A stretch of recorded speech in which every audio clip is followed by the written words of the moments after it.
All right, so we're going to finish this up real quick. It won't take very long. What we have to do now, we have figured out what the shape of the graph looks like, if our graphs are up or down, or which way that they're facing. And now it's important for us to know where it actually crosses the x-axis. So that's going to be what we're going to put on our graphs next. Those are called our zeros, our solutions, or our roots. That's where we cross the x-axis, okay? And you'll notice we're pretty much solving like we solved our quadratics. So now we're trying to find zeros. Oh, I'm in highlighter mode. That's funny. Zeros, solutions, roots. We set everything equal to 0 and solve our factors like we have before.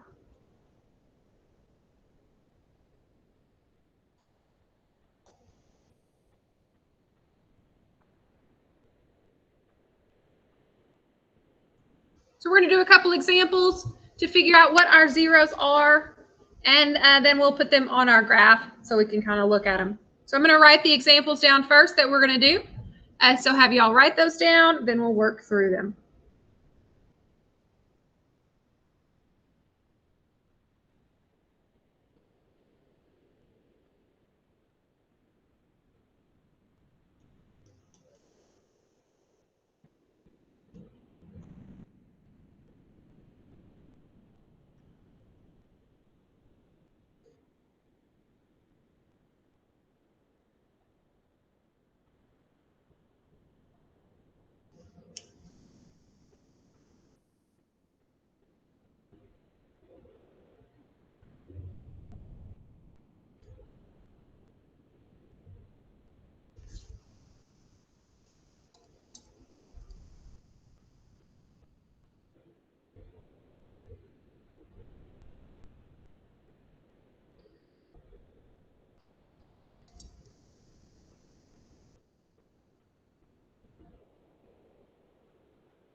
All right, so we are going to write down what our zeros are going to be. We're going to put those on the graph and do just a rough sketch of our graph as well so we can know that, okay? So once we have things in factored form, we answer them and we find our zeros just like they're a quadratic.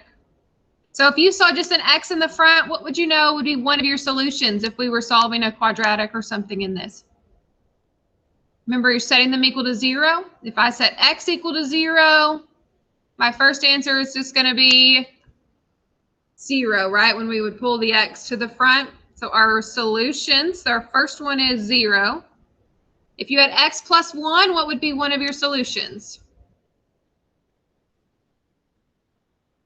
You had x plus 1, what would be your solution? What kind of 1 would it be? It would be -1. If you have x minus 3, what would be your solution? That would be a what kind of 3? +3. So what we're doing with these is we are just adding more factors than what we had before with a quadratic. Instead of just 2, we're adding some more to that, okay? So our solutions or our roots in this problem are 0, -1, and 3. Everybody good with that? Okay. How many x's would we have in this problem if we multiply this together? What degree polynomial are we going to have? What degree would this be? X times x times x makes x to the cubic. To the third. This is a cubic graph. This is x cubed. And it's a +1 because there's no sign in the front. So our arrows would be down, up. Since it's x cubed, it's down, up for our arrows. So I'm just going to show you a rough sketch of the graph.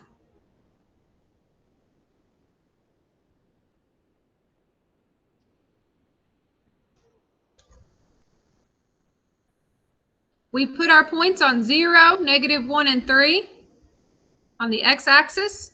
That's what that's telling us.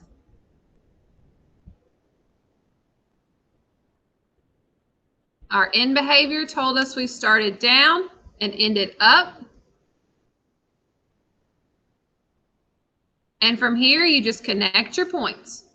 Up, down, up. So find your zeros, put them on your graph. This was down, up because it was cubic, and connect.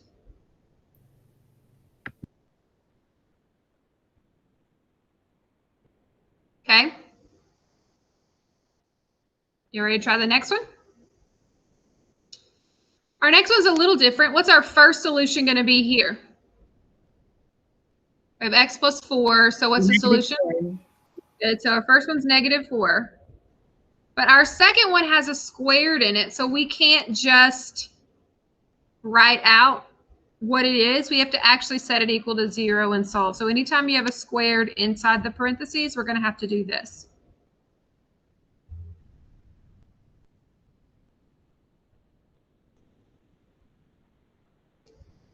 And we're going to solve for x. So this is like solving our square roots. So we have x equals, x squared is -6. How do you get rid of a squared? You take the square root. So x is plus or minus the square root of -6. Can we leave a negative in a square root? Now, what letter is going to pop out in the front? An I? Yeah.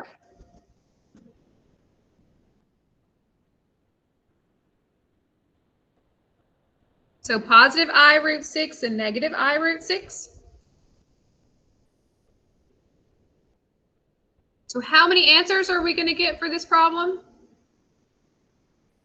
We have 3, 1, and then 2, 3. So you get 1 for each power of your x that you see. 1, 2, 3. So there are 3 answers. How many will actually be on our graph? Just the 1. The -4 is the only one on the graph. The i's don't actually show up on our graph. So when we sketch it, it looks a little different than the other.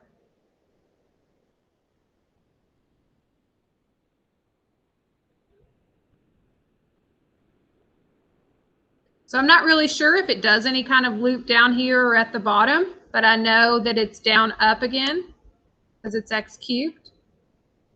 So I'm just going to kind of go like that. Who knows exactly, but that's the only place it crosses, and it's down up. It's 1, 2, 3 makes it x cubed.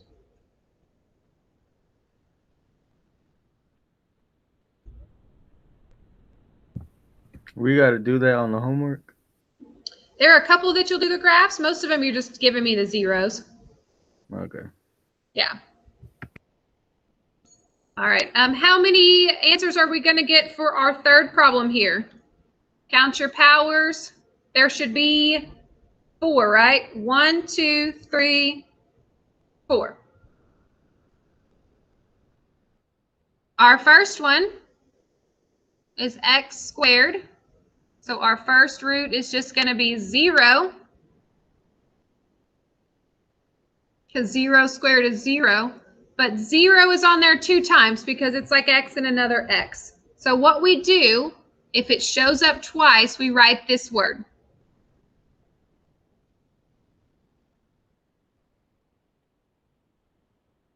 A lot of times we just abbreviate it with molt. If you see molt, that means it was a root twice. So anytime like your factor is squared or your x in the front is squared, it's going to be a root more than 1 time.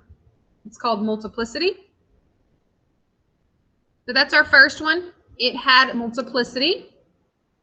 Our second 0 is what type of 3? A -3. -3 for our second one. And our third one is a positive 2. So 0, -3, and 2.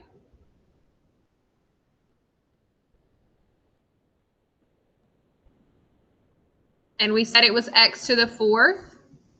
Because 1, 2, 3, 4. So our arrows are going up.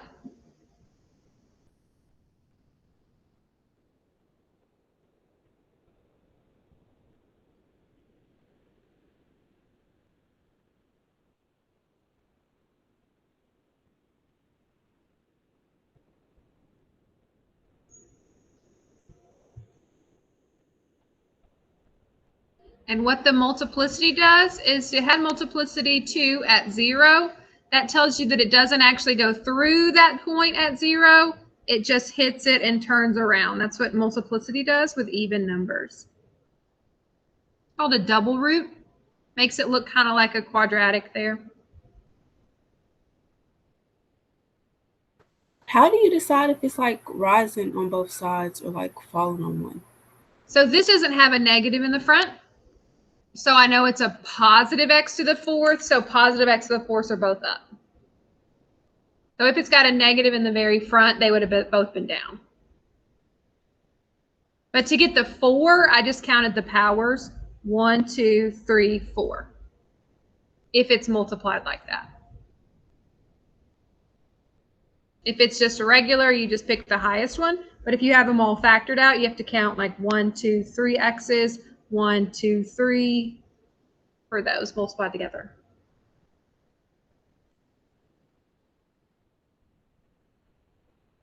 There should be an X on that one. Sorry, on the last one. Is the last one factored yet? Nope, it's not factored yet, so we're going to have to do it. What is in all 3 of those terms?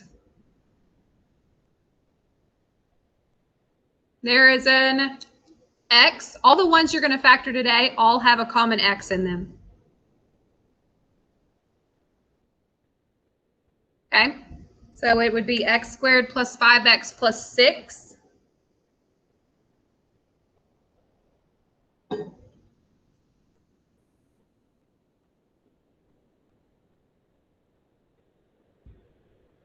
What multiplies to 6 and adds to 5?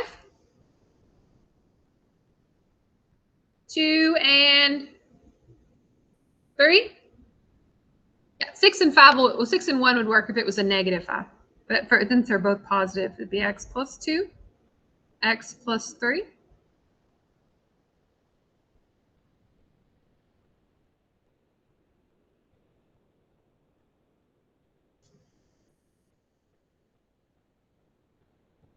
What would our first answer be? Negative 0. 2. 0 for the first. The second one is negative. My fault. And the third one is negative 3. There are only 2 of them on your homework that you have to do the graphs. Most of them on your homework, you're just writing it from the factored form, just what the zeros are, okay? Or you're having to factor it first and then do those.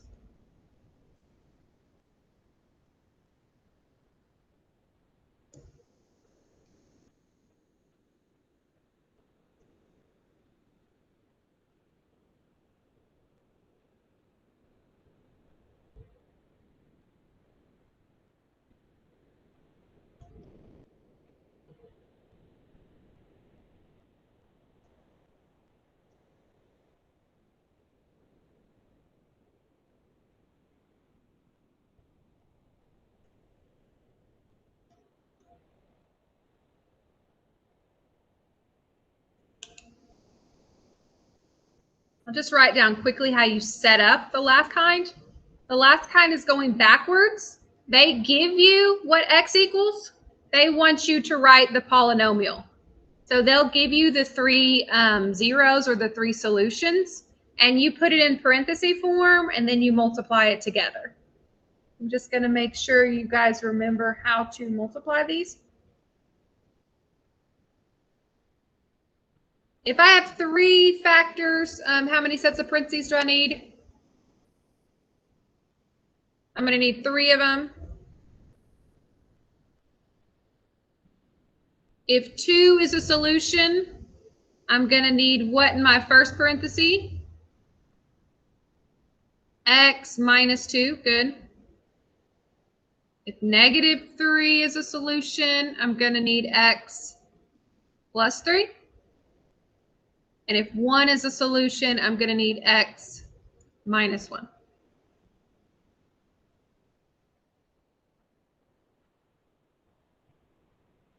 Do you guys need me to show you how to multiply it from here, or have you done that before?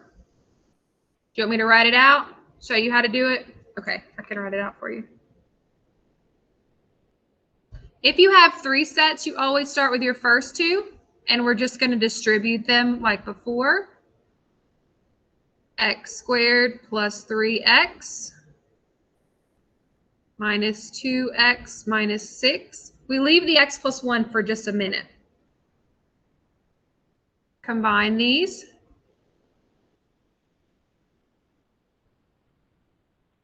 And now you bring down the x minus 1. And you have to take the x squared times both of those, the x times both of them, and this negative 6 times both of them.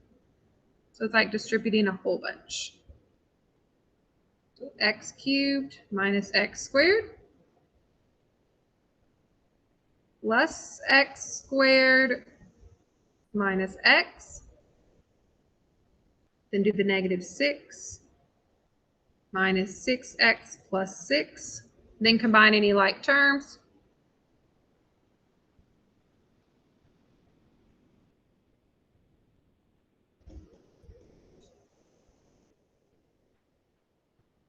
So you write them out, multiply your first two together, get that, then multiply it with your last.